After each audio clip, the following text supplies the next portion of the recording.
नमस्कार दोस्तों, मैं पंकज कुमार आज़ाद सोच में आप सभी का स्वागत करता हूं। महाराष्ट्र के नागपुर में दीक्षा भूमि पर बाबा साहब भीमराव अंबेडकर जी द्वारा 1956 में हिंदू धर्म, जिसमें जातिवाद, भेदभाव, छुआछूत जैसी प्रथाएं थी, इसको छोड़ते हुए बौद्ध धर्म को अपना लिया गया था। उनका यह संघर्ष कई वर्षों का संघर्ष था, या यूं कहे तो दलित समुदाय का यह संघर्ष कई वर्षों का संघर्ष था। बाबा साहब भीमराव अंबेडकर जी बचपन से इस चीज़ को देखते आए थे कि किस तरह से बचपन में उन्हें पढ़ने के लिए और लड़कों और बच्चों से अलग बैठाया जाता था। उन्हें प्यास लगती थी तो पानी देने से मना कर दिया जाता था। इस तरह की बचपन में उन्होंने व्यवस्था अपने समाज में देखी। वे इस स्थितियों से भली भांति परिचित थे कि किस तरह से हिंदू धर्म में एक मानव को दूसरे मानव के बीच भेदभाव किया जाता है। इस भेदभाव के खिलाफ, या यूँ कहे तो इस ब्राह्मणवाद के खिलाफ वे लगातार संघर्ष करते रहे, ताकि दलित समुदाय को हिंदू समुदाय में या हिंदू धर्म में एक विशेष स्थान मिल सके, उनको सम्मान की दृष्टि से देखा जाए। उन्होंने कई आंदोलन किए, या यूँ कहे तो उन्होंने कई सत्याग्रह किए, जिससे दलित समुदाय को हिंदू धर्म में विशेष स्थान मिले। जैसे पहला था महाराष्ट्र के रायगढ़ का महाड़ सत्याग्रह। इसे 14 तालाब सत्याग्रह भी कहा जाता है। इसमें सार्वजनिक जो तालाब थे, यहाँ से पानी भरने या इसका प्रयोग करने से संबंधित था, क्योंकि उस समय या सार्वजनिक तालाबों से पानी भरने के लिए भी मनाही थी। दलित समुदाय को न तालाबों से पानी भरने दिया जाता था, न किसी तरह का काम करने दिया जाता था, जिसकी वजह से काफ़ी परेशानियाँ होती थीं। इसी चीज़ को बाबा साहब ने समझा और एक सत्याग्रह किया, जिसे महाड़ सत्याग्रह के नाम से जाना जाता है, और इस कुप्रथा को उन्होंने तोड़ा। दूसरा था सत्याग्रह कालाराम मंदिर सत्याग्रह। यह सत्याग्रह मंदिरों में प्रवेश से संबंधित था, क्योंकि उस समय ब्राह्मणवाद जो था वो चरम पर था और मंदिरों में दलितों को प्रवेश करना निषेध कर दिया गया था। उनको मना कर दिया गया था कि वो मंदिरों में उनका प्रवेश ना हो। बाबा साहब ने इस चीज़ को अपने सत्याग्रह से तोड़ा और मंदिरों में दलितों को प्रवेश दिलाने के लिए आंदोलन किया, क्योंकि उनका मानना था अगर ईश्वर सभी का है तो मंदिरों में एकाधिकार पंडित का कैसे हो सकता है। तीसरा था दलित बौद्ध आंदोलन।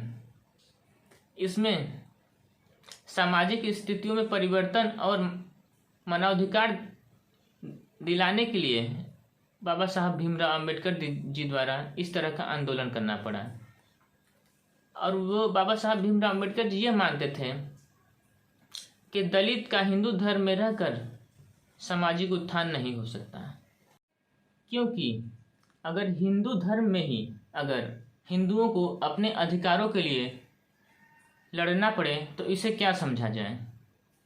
बाबा भीमराव अंबेडकर जी द्वारा लगातार अपने समुदाय को जागरूक करना, उन्हें समझाना, यह उनके एक संघर्ष का हिस्सा बन गया था।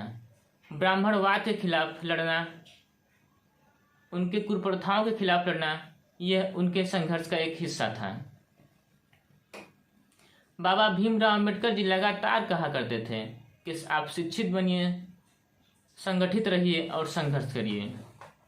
बाबा भीमराव अंबेडकर जी के इन्हीं आदर्शों पर चलते हुए मान्यवर कांशीराम जी द्वारा इसे आगे बढ़ाया गया। इनके बाबा साहब भीमराव अंबेडकर जी के विचारों को आगे बढ़ाया गया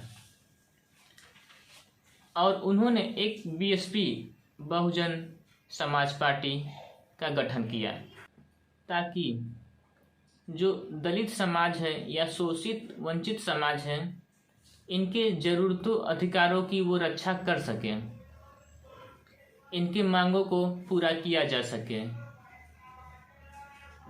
जिस तरह का संघर्ष बाबा भीमराव अंबेडकर जी द्वारा और कांशीराम जी द्वारा किया गया, उस तरह का संघर्ष अब उतना देखने को नहीं मिलता है। वर्तमान समय में जिस तरह की सत्ता, जिस तरह का ये राजनीति चल रहा है, इसमें एक जो दलित पार्टी थी उसके राजनीति में कुछ शून्यता दिखाई देती है। क्योंकि जो पहले समय था उसमें जिस तरह की सक्रियता थी, जिस तरह से लोगों से मिला जुला जाता था, उनकी ज़रूरतों, उनके मुद्दों पर बात हुआ करता था, अब उस तरह की बातें नहीं होती हैं। बीजेपी के सत्ता में आने के साथ ही जो बीएसपी सुप्रीमो मायावती हैं, वो लगातार उनकी राजनीति शून्यता बनी हुई है। अगर अलग अलग राज्यों में हम देखें तो यह पाएंगे कि उत्तर प्रदेश में 21% दलित हैं, पंजाब में 33%, महाराष्ट्र में 11% और मध्य प्रदेश में 16% दलित हैं। इतनी भारी तादाद में जो दलित हैं और इनका प्रतिनिधित्व करने वाली जो पार्टियां हैं, उनकी राजनीति शून्यता बढ़ गई है, उनकी राजनीतिक सक्रियता कम हो गई है। तो ये अपने अधिकारों की मांग कहाँ उठाएंगे, किस तरह से उठाएंगे? यह एक नाजुक विषय या गंभीर विषय है। यह किस तरह का संकेत कर रहा है? क्योंकि राजनीतिक शून्यता, जिस राजनीति के साथ दलित, शोषित और अल्पसंख्यक लोग जुड़े हुए हैं, राजनीतिक शून्यता के कारण उनकी ज़रूरतों को किस तरह से पूरा किया जाएगा, उनको किस तरह से अधिकार दिया जाएगा, ये बहुत बड़ा प्रश्न है। आर्थिक और सामाजिक जो स्थितियां 1956 में या उससे पहले थी, वर्तमान समय में वो लगातार बढ़ते जा रही है। चाहे आप शिक्षा के क्षेत्र में देख लें, चाहे आप रोजगार के क्षेत्र में देख लें, जो अपर कास्ट हैं, सवर्ण, वो लगातार इस पे काबिज है, समझ लीजिए। शिक्षा का क्षेत्र या रोजगार के क्षेत्र में उसका एक दबदबा है और वो अपने अनुसार ही कानून बनाता है जिससे उसके समुदाय को ज़्यादा से ज़्यादा लाभ पहुँचे। ये कैसी परिदृश्य है? क्योंकि अगर राजनीतिक शून्यता अगर रहेगी तो इस मसले पे कैसे बात होगी, किस तरह से इसका हल निकलेगा? बाबा भीमराव अंबेडकर जी द्वारा आर्थिक समानता पे बात कही गई थी, क्योंकि अगर आर्थिक समानता बढ़ती है तो देश के अंदर समानता की स्थिति बरकरार होने की संभावना बढ़ जाएगी।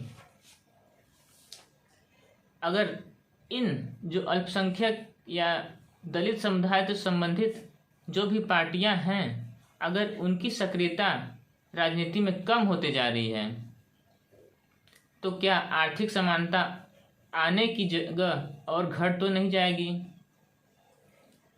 यह एक गंभीर विषय है जो कि अल्पसंख्यक या फिर जो भी दलित जो पार्टियां हैं उन्हें इस बारे में सोचना चाहिए, अपनी सक्रियता को ज़्यादा से ज़्यादा बढ़ाना चाहिए ताकि इस तरह की स्थितियां उत्पन्न ना हो।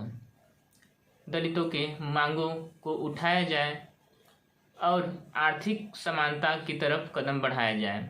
भारत में दो ही समुदाय हैं जिनके बीच संघर्षशील स्थितियां बनी हुई हैं।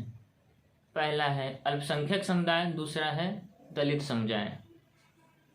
जो भी पार्टी सत्ता में आती है या केंद्र में आता है, वो इनके लिए अलग अलग योजनाएं प्रस्तुत करता है, पर क्या ये योजनाएं उन तक पहुंच पाती हैं? क्या उस निचले व्यक्ति तक पहुंच पाती हैं जिनके लिए यह बनाया गया है, या केवल ये योजनाएं एक कागजी योजनाएं हैं? क्योंकि स्थितियां में कुछ ज़्यादा बदलाव आया नहीं है। इतनी बड़ी बड़ी योजनाएं करने के बावजूद भी स्थितियां में ज़्यादा बदलाव आया नहीं। क्या अब ये प्रश्न उठता है कि क्या दलित समुदाय या अल्पसंख्यक समुदाय केवल चुनाव प्रचार के लिए इनका प्रयोग किया जाता है, या चुनाव में इनके वोट मांगने के लिए इनका प्रयोग किया जाता है? यह एक गंभीर सवाल है। सवाल तो बहुत हैं। एक सवाल, क्या आने वाले समय में परिस्थितियां बदलेंगी? क्या जो बाबा साहब भीमराव अंबेडकर ने जो सपना देखा था वह साकार होगा? क्या दलितों की ज़रूरतों को पूरा करने के लिए राजनीतिक सक्रियता तेज होगी? क्या समाज में समानता आएगी? सवाल तो बहुत हैं। क्या यह सब पूरा होगा? वीडियो देखने का शुक्रिया।